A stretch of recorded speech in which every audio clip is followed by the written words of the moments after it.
Just how fast is Xfinity Internet? Well, it's beyond gig speed fast, so you feel like you're in the game. It can also connect hundreds of devices at once, which is powerful enough to power hundreds of U's. He's not kidding. No, I'm actually not. Unbeatable internet only from Xfinity. Made to do anything, so you can do anything. Restrictions apply. Actual speeds vary and not guaranteed. Requires compatible Xfinity Gateway. Limited quantities available.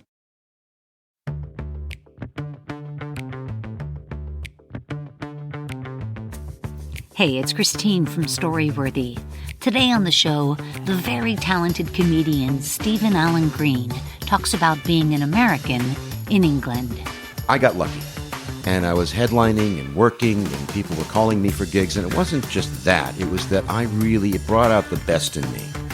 And everything that I was sometimes condemned for in America for doing, they loved. For example, as a former MC at the Comedy Store during the heyday, bringing on people like Richard Pryor and Robin Williams, I had to deal with the audience, and I wanted to deal with the audience, and so I engaged in wit and repartee, and I got condemned for doing that here, and over there they saw it as brilliant.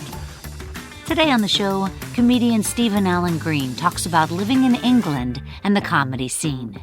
Stick around. Hey, this is Stephen Allen Green, and you're listening to Storyworthy.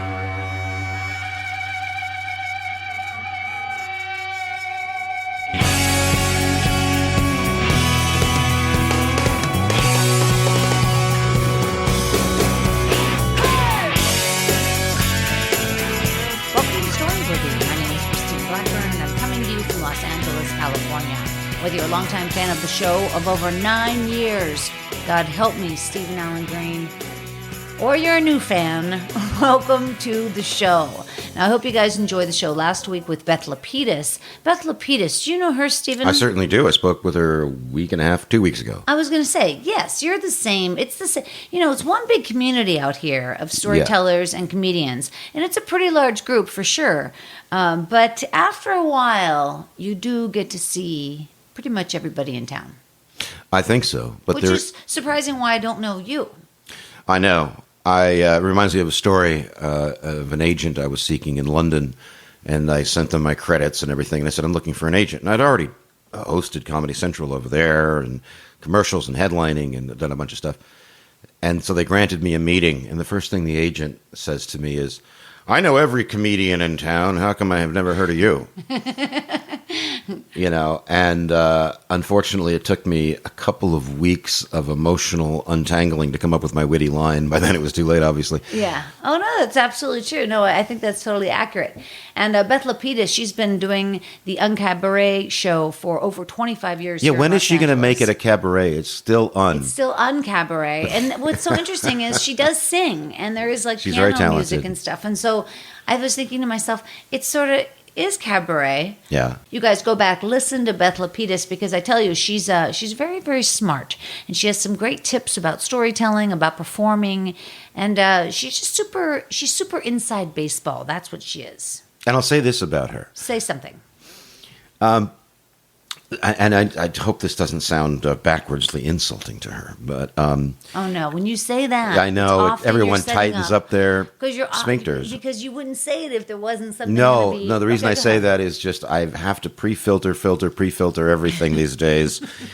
Long stories, but there's something about her that she's still an artist searching for meaning and searching for how to do things for herself in terms of expressing herself. She is an expert. I call her guru. Yeah.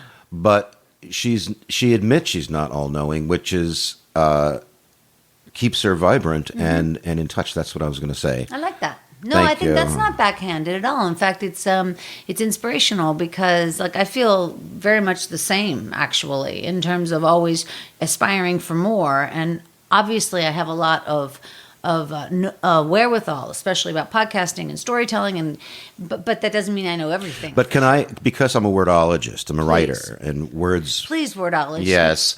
I mean, the way I look at it is that I value words more than people because words have meaning and people are in search of meaning. So I'm a little bit over-obsessive on the meanings and the usages of words. Huh. But when I heard you say, and I know what you mean, but when you say searching for more...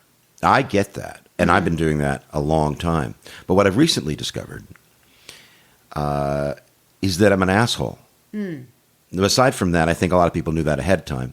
And I don't know. But no, seriously, what I recently discovered is that it's not, for me anyway, it's not searching for more. It's searching for what's right for me. And you bring up Beth Lapidus, this is exactly what she would have said to me if she was sitting in the room. Well, listen, you guys, go back. Listen to Beth Lapidus' story. You're going to love it, but not today, because today I am here with the guy you're already listening to, Stephen Allen Green. And like I said, I'm so happy to meet you. Same here. I do know a lot of comedians in town, and I don't know you. So I'm thrilled that you're here, and you bring forth the topic, An American in England. Yeah. And I've spent a good amount of time in England, not recently, but for a while there in the 90s, because I dated a guy over there from Southampton, and I would go pretty frequently over and visit, and I don't know, man, I found it like really depressing, I'll be honest with you.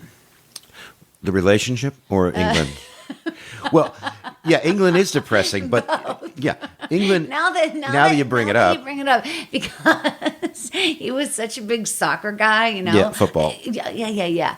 So, I mean, like, he was a professional soccer player, and then he was a coach, and now he's still a coach in South Carolina. Shout out to Coastal Carolina. I think that's where. I don't know where he is, man. Well, no, I do know. Wow. Wow. Here's what I say. Live backtracking brought to you by Christine Blackburn. Listen, he was a soccer guy, okay? And at the end of the day, everything was about that fucking game, man. And I'm telling you, whether it was the radio or the TV or going to a game or playing the game, and I couldn't get through even a half hour without wanting to blow my head off, just because I get it. I'm middle America. I grew up on the Steelers. I mean, that's just where I'm from. And so for me, like, the scoring was so boring, and everything just took forever, and it was so drawn out. So I knew this is not going to be the guy for I had me. a girlfriend like this I knew in it. England whose previous boyfriend was the same, and she tried to acquiesce and appease by having goalposts tattooed in the insides of her knees. That didn't work. But yes, I mean, the thing about it brings up a point I have to make, which is one of the great things about doing comedy in England is that the two of us, the audience and myself, had a real keen idea on who we were working with. Yeah. So they saw me as an American, and they had a lot of preconceptions about Americans. I played into that and against it. But I knew that 99% of the men in the audience were football fans. Yeah. And drank lager, and the women all drank white wine. And I just knew that. Right. Anyway, so... Well, what does that have to do with it? What are you saying? I don't know. I don't know. I'm warming up. When do we go live? When do we start recording this thing?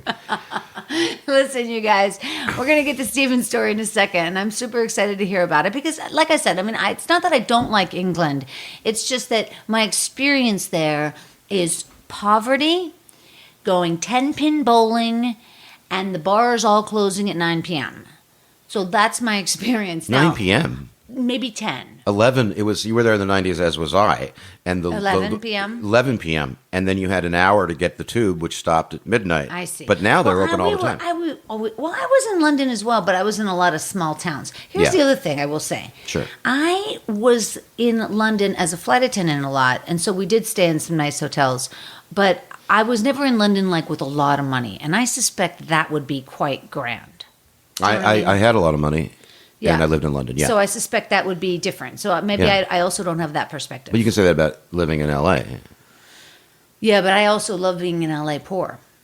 Yeah. Because of the weather. And the weather's always the thing. I'm a huge, and I know that sounds so cliche, but I can't personally get away from it because I play tennis like 4 days a week. Oh, I used to play tennis. I miss tennis. Why don't you play, man? I don't know. I played in high school. Then I got into racquetball. Yeah, I like that too. Well, I mean, in the day, now I play pickleball as well. What's pickleball now? Super fun. I'll show you. I have a set over there.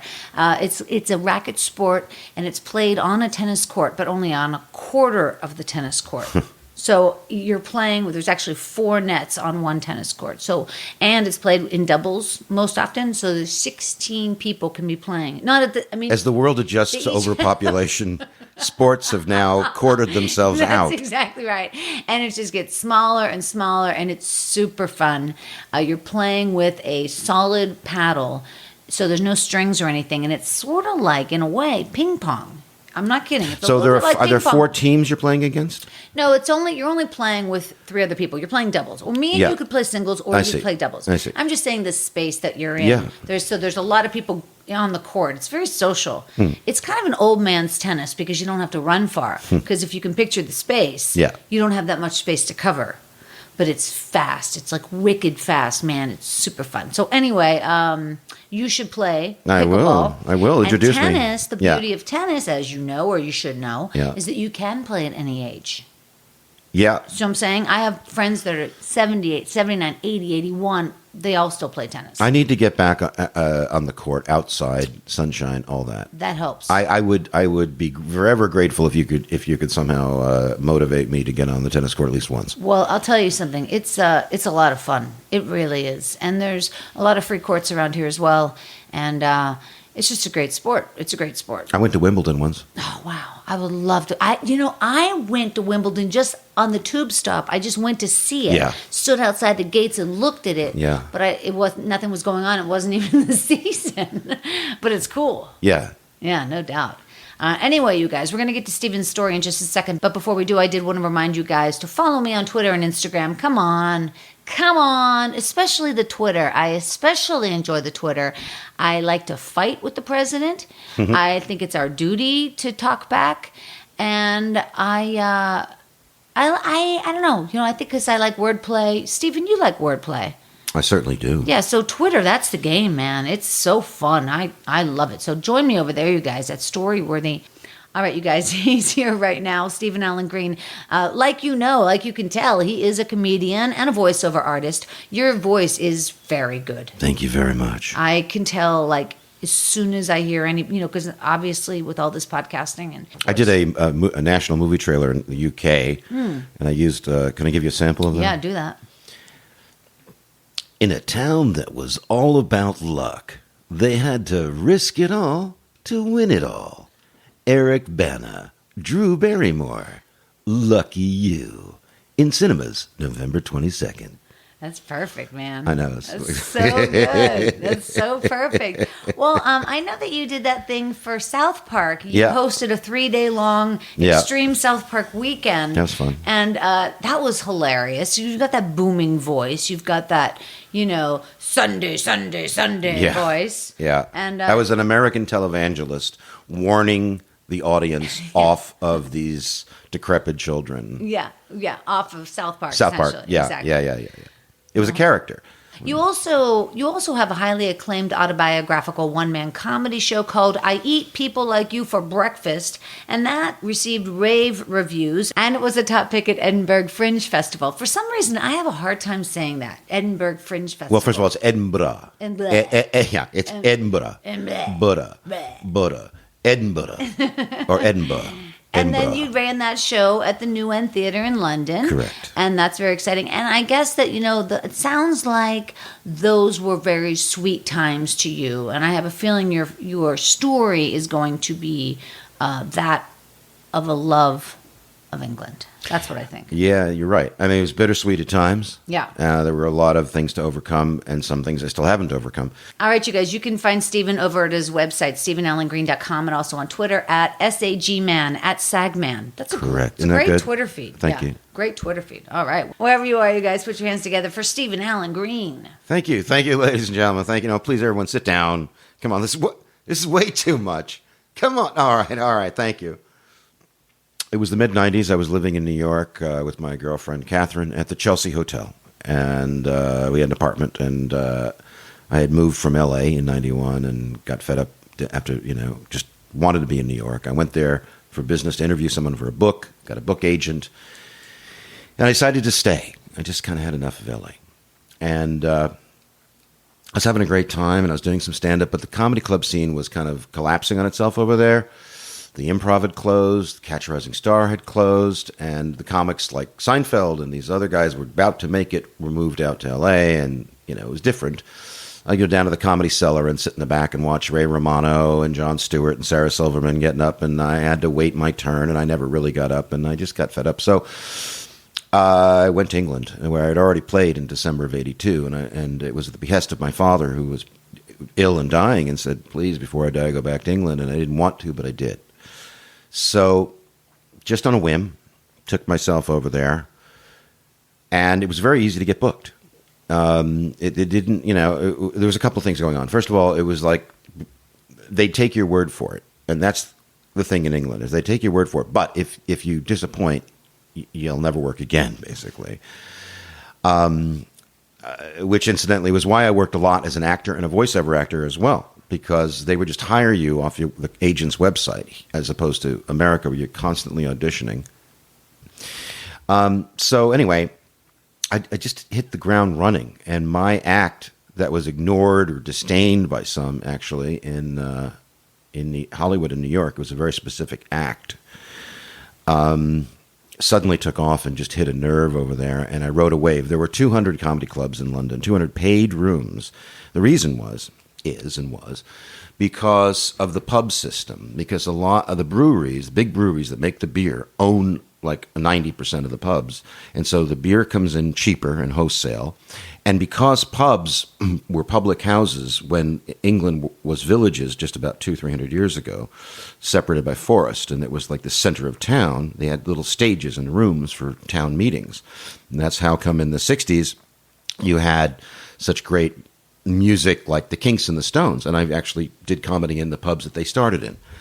And so the audiences would get out. They don't want to sit home and watch telly. They want to get out and they drink. And everybody in England has a great sense of humor. Everybody prides themselves. You have it during the day. So I got lucky. And I was headlining and working, and people were calling me for gigs. And it wasn't just that. It was that it brought out the best in me. And everything that I was sometimes condemned for in America for doing, they loved. For example, as a former MC at the Comedy Store during the heyday, bringing on people like Richard Pryor and Robin Williams, I had to deal with the audience, and I wanted to deal with the audience. And so I engaged in wit and repartee, and I got condemned for doing that here. And over there, they saw it as brilliant. Someone saw my show and said, "You're absolutely brilliant. Would you like to join us for tea?" I did. They picked up the cup of tea and went, "This tea is brilliant." And I thought, oh, I see, I'm tea. But I worked a lot, and it was fantastic. And I had a great time. And I learned a lot. I found audiences that listened and understood the English language better than I did. But they also saw me as an American. And I never saw myself as, quote, unquote, an American. I still feel now to say I'm proud American is sort of a right-wing thing. You're taking a political stance. And but they saw me as a New Yorker, as an American. And so my confidence on stage, or my aggression with a heckler or with a bit, would only add to things. A few years ago, I did a gig in Tucson, and was castigated by the club owner for talking to the audience after I was being heckled in a friendly way.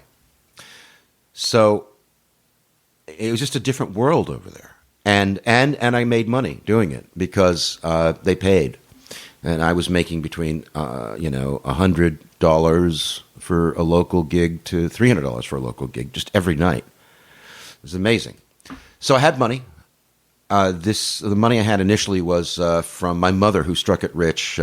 She sold her vocational school in Glendale for $10 million. And since she was going to be a child star, Warner Brothers wanted to sign her, but her mother wouldn't let her go to Hollywood from Brooklyn. She invested in her children. So I had a financier and somebody who believed in me. And I stayed looking for a place to stay. I was always like doing, sublets or paying a few $100 for an apartment for a couple of weeks during my run before I went back to New York or LA.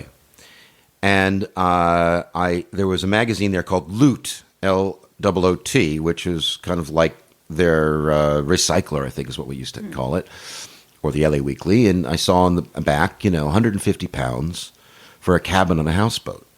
So I said, what the heck? That looks interesting.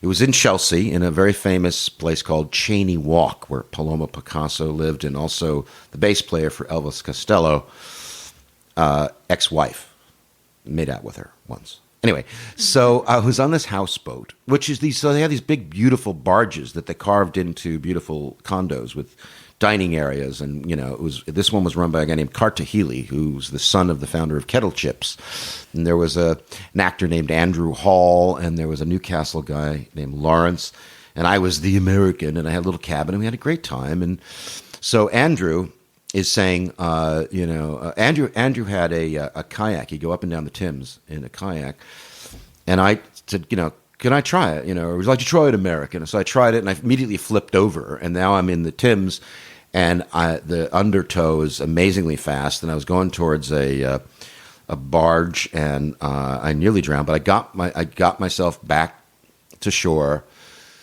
and we celebrated that night with a meal, and then some guy had a motorized dinghy, a rubber boat that he raced to our barge, tied the boat, and ran off like a spy. So they said, look, would you like to get, a midnight run? Come on, American, we'll get you back in, the water. Oh, no. And he goes, come on, American. So I said, look, do you have enough petrol? You're always worried, American, aren't you? Yeah. So we got enough petrol. So the four of us went on this little dinghy, motorized dinghy, up down the Thames towards Parliament, about 2.5 miles. And then this giant party barge, steaming and heaving with about 500 people dancing, was coming towards us. And we run out of petrol. And we pick up the oar, and it's broken in half. And now we're like dog paddling and thank goodness the tide was out. So there was a bit of gravel that we could stand on. We barely got through, and we were at the foot of a precipice of a building. And we walked up the stone staircase and found ourselves in the backyard of the Houses of Commons in about 4 a.m. So pre-9/11, we climbed over the wall. We were there. What do we do? How do we get out? Finally, 10 minutes later, police got us. And it was like a policeman from Yellow Submarine, big fat jolly. Well, what are you three doing here for, Jape? Come on, you. And he took us down into the Houses of Parliament to walk us through and, make it official. And saying things like, one could commit any crime inside these walls and not be prosecuted. That was reassuring. And I had a little mustache, big thick mustache without a beard, and black round glasses, slick back hair. And the Bobby says, you remind me of that American comedian, the one with the cigar. And I went, Groucho Marx. He goes, yeah, that's it. So I'm walking through Parliament going, I have no idea what he's talking about. It's the most ridiculous thing I've ever heard. They let us go, and that's my Parliament story. So the other story, which is quite fun, is there was an actor friend named David Bark Jones, who was in his 20s, but David Bark Jones talked very much like this, very proper and very deep. And he was in this play in the West End called Dealer's Choice, the first play of soon-to-be famous and acclaimed playwright Patrick Marber. So we went to go see this play about poker players, and it's the stage divided into two, with the poker table on stage right and the flat or the apartment on stage left. And the idea of the play was that their lives were mirrored in the game, and how they played the game was how they played life. And it was very interesting. And afterwards, we're across the street at the pub, Patrick Barber and David Bark Jones and a few other people. And there's like, what are you guys doing? You want to go play poker? And I thought, yeah, let's go play poker. So we all took a cab up to Victoria to Finchley. We went to the Victoria Club in Finchley, which was something out of like a dusty James Bond movie. Very, very big table. I was the only American. I didn't know any of the rules. Like, you got to keep 50 pounds in your pot, and everyone was rolling their eyes, and they were saying, oh, it's the American again. And I just didn't know what I was doing, It was 7-card stud. So I was they were needling me for being an American and not knowing every rule. Anyway, last hand. With 7-card stud, you had 3 cards down and 4 up, I think it is, or the other way around. But in any case, it apparently looked to everyone else like I had can I curse? Yeah. Had a shit hand, as they'd say. Yeah. I had a shit hand. He's got nothing. But I knew what I had. What apparently I had, what looked I had, was a deuce, a 9, and a queen in different suits. It looked like shit. And everyone's dropping out, and I'm like, I'll see you and raise you. And the pot's raising. I remember it went all the way up to around 360 pounds when the pound was $1.65, so it was well over $600. And, I could afford it at the time, but I didn't want to lose it. And certainly not with that kind of humiliation. So finally, there was two of us across the table, very cowboy style. And they said, what do you got? What's the American got? And before flipping over my cards, I looked at them and I went, full boat. And they went, what? Full boat? What's this American? Full boat. They reached over, flipped over my cards and went, he means full house, don't he? Right. They shoved all the money my way. I took a cab home and couldn't get the smile off my face. Wow. And the punchline is, the next night at the play, the final line of the play is, what do you got? Full house, curtain. In my honor, they did, what do you got? Full boat, curtain. What did that guy had? You had a full house, and what did he have? I don't remember. Yeah, I'm just curious. And they don't have to show, do they? I think you're right. I think that's why I don't remember. Yeah, I never because saw they it. just fold their hand. Say, yeah, I forfeit, They fold their hand. They fold don't- it, yeah. Yeah, and sometimes it's embarrassing, that they bluffed and lost so bad. So they'll Well, they just were, fold. yeah, and they were, you always, what I learned is to forgive English men in the evening because they drink a lot. And so how long were you over there total? 20 years, but I would still come back to L.A. or New York. Yeah. 20 years is a long time. Why did you come back for good or for now? A couple of reasons. One is that I owned property in Notting Hill, beautiful 4-level maisonette, and I lost it in 2009. What's a maisonette? It's a mean? 4-level flat. Interesting. A maisonette? Maisonette, yeah. Never heard that I one know. in my It's a life. great word, isn't it? Yeah. So it's 4 level. It was really cool. And How did you lose it?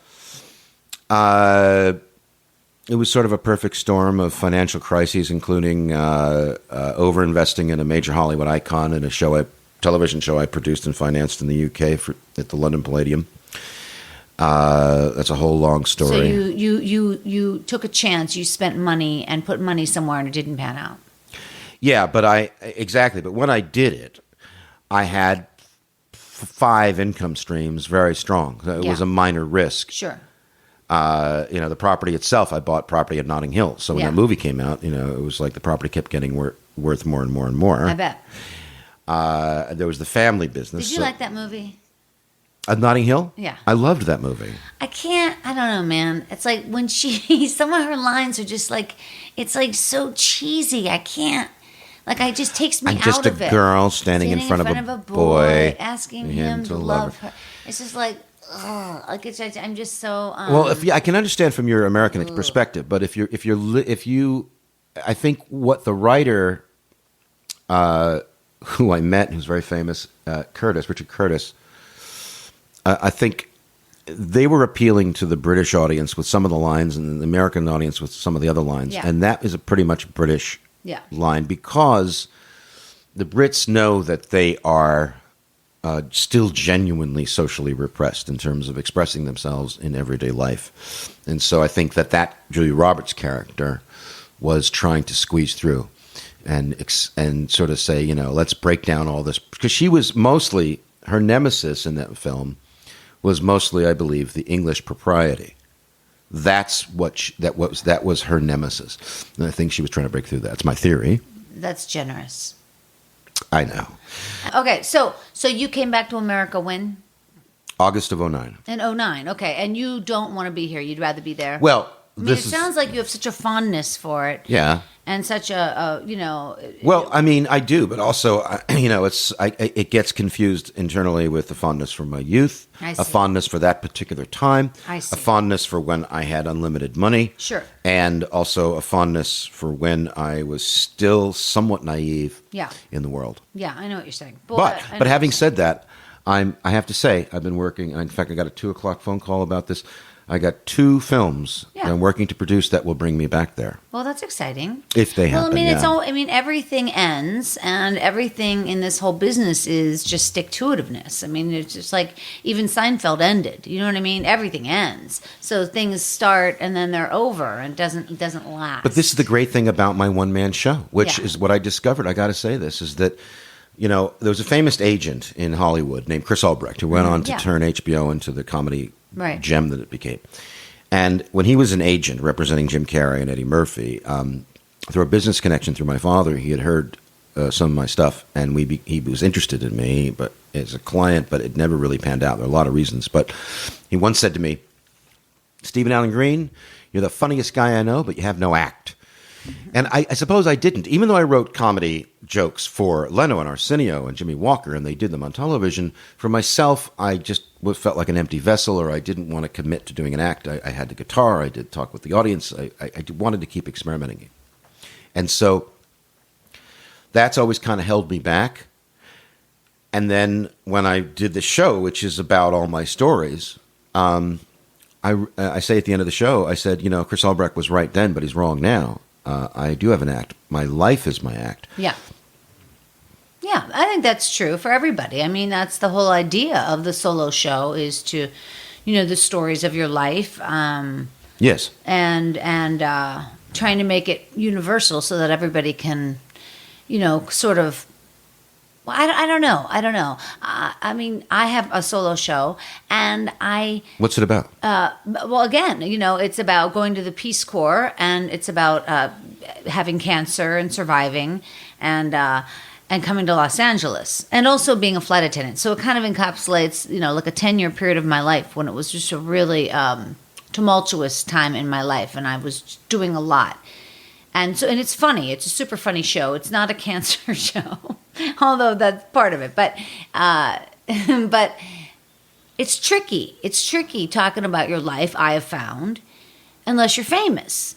So it's kind of like a conundrum. How do you get famous? Have a one-person show. How is anybody finding your show interesting? Because you're famous. Well, I can answer this. Tell me this. Because this is kind of the light bulb that went on recently. Good.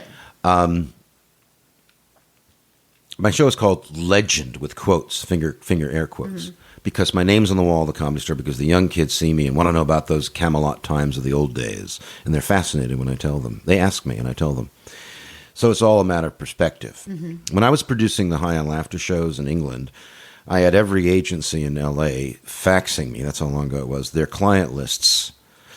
And we did, before the internet, England didn't know Jay Leno or Dennis Miller. Yeah. So we didn't. Well, aren't they world famous? No, they're America famous. We don't have HBO. We don't have NBC in the UK. So why would we know Jay Leno or Dennis Miller? Great comics, but why would we know them? It's the same, and back in those times, it was the same here. We wouldn't know the English comics. Correct. Everybody was saying, "Oh, you go to England with Benny Hill." They didn't know Harry Hill. Right. They didn't know Jack Dee. They didn't know Joe Brand. They didn't know Simon Munnery.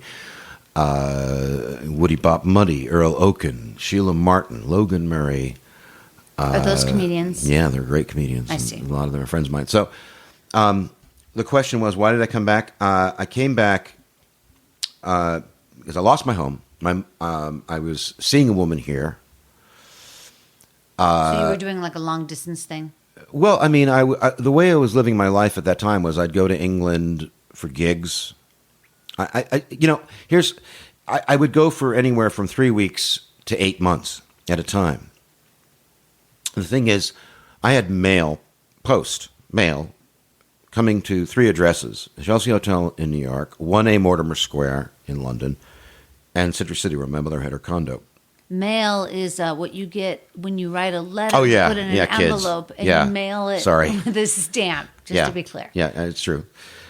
So the question, like, what do you call home, always became very sort of an obsequious, existential concept to me. It was like, what do you mean?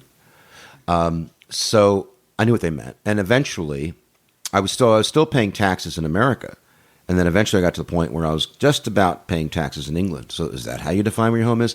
But I lived in England. I just declared it. And when I just reversed it, so I'm going to visit America. I'm not going back to America. So I had this relationship that was going. I had an Oscar, Golden Globe, Emmy Award-winning producer working on a movie with me about my experience in England, and Jerry Lewis. And my mother was ill. So I had like 4 or 5 major reasons. What was that? I mean, we don't have that much time, but the Jerry Lewis thing was, he was supposed to be on a show and then he didn't show up or something? No, it's not that simple. Okay. It's more simpler than that, actually. What the public saw was they saw a great 3-hour show, which Rick Overton was on, and Bobcat Goldthwait. And Yeah. Great show. And at the end of it, Jerry Lewis was supposed to get honored with a Lifetime Achievement Award from me. But what the audience saw was me coming out on stage announcing that Jerry had collapsed and was taken to the hospital. Pray for Jerry. That made international news. But what's going on backstage was him creating chaos, and then he'd been creating all kinds of subterfuge for 3.5 months. And I was pouring money into it, and people were advising me, like Jackie Mason, get out, run with your life, you know. So he didn't show up? He was in the dressing room. He showed up for sure. He showed up. I had him at the Dorchester Hotel, which cost me $20,000, and his entourage. I flew everybody over. I had hired 2 bodyguards for 4 days. All kinds of things. Ads, put $40,000, $50,000 in ads for the show. I put a lot of money into the show. And he didn't do his press. He promised me. At one point, he was like, Stephen, nobody knows what it takes to produce a show like this. I'm going to be there 100% of the way for you.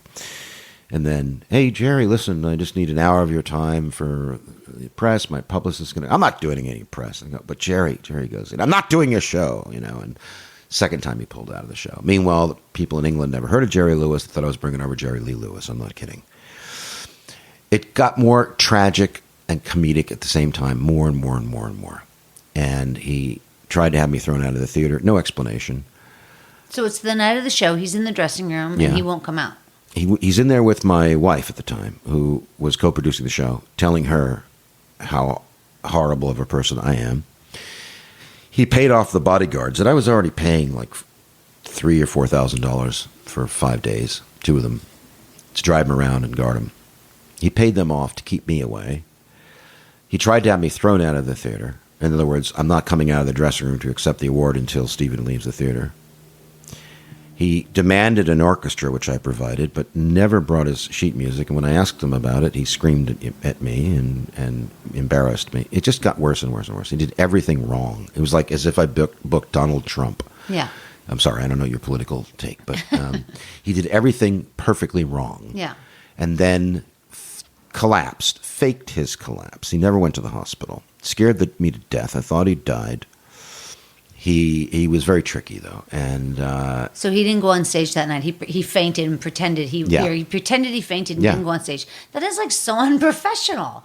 That's the craziest thing. yeah, I know. I don't think I've heard that before. Oh no, about him. no, yeah, I didn't either. And then people were saying, "Don't you know how crazy Jerry was?" And that's funny, man. and here's the thing, Christine, is that I had a lot of people here telling.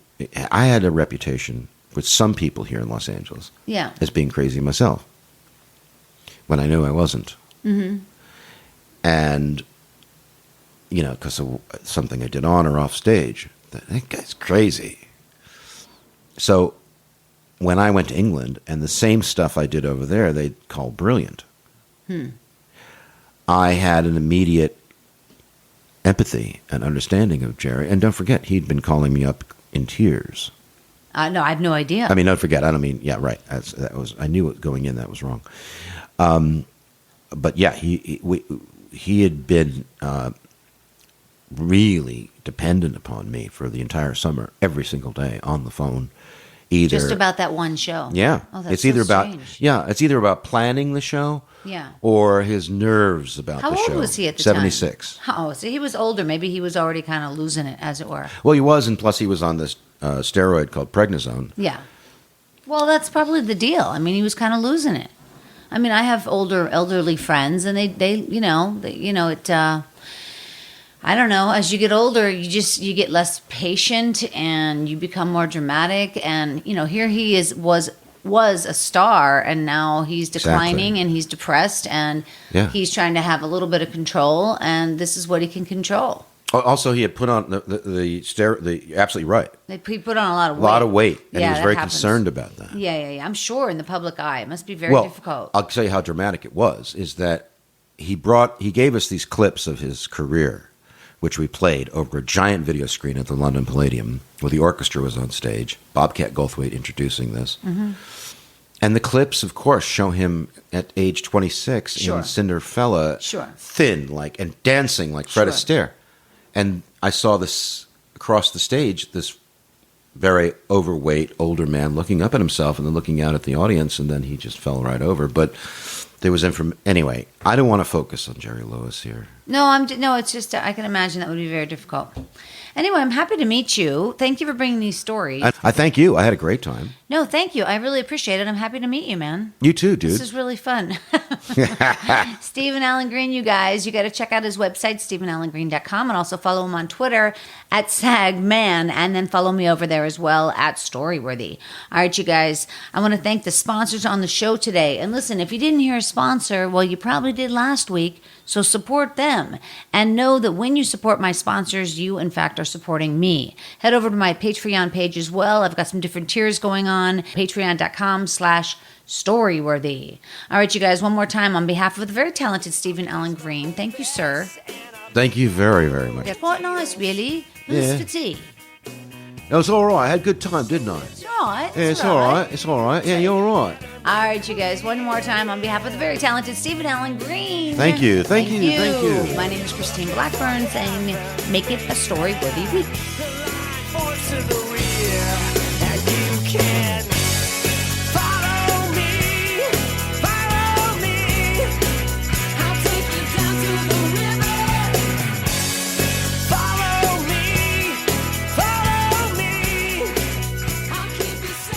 Thanks for joining us on the Storyworthy Podcast.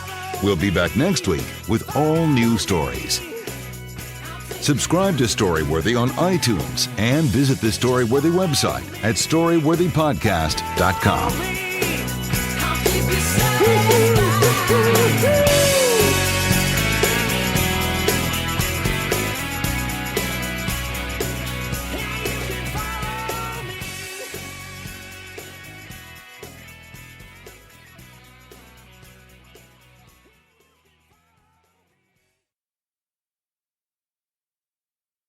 You made it.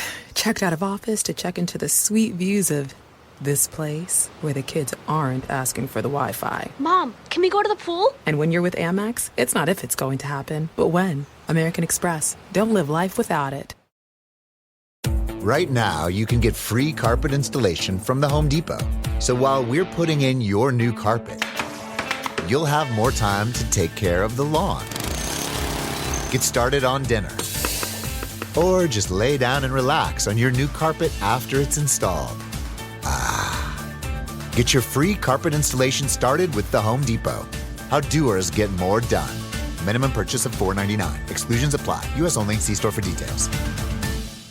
Hey, Cricket customers, Max with ads is included with your Cricket $60 unlimited plan at no additional cost. Nice! Max is the streaming platform where you can watch Scoob, Meg 2 The Trench, The Nightmare on Elm Street collection, and so much more. Remember me. Just log in with your Cricket username and password to experience Max on all your favorite devices. We've never seen this before. Max, the one to watch for a good scream with Cricket. Phone plan streams in standard definition. Programming subject to change. Fees, terms, and restrictions apply. See cricketwireless.com for details.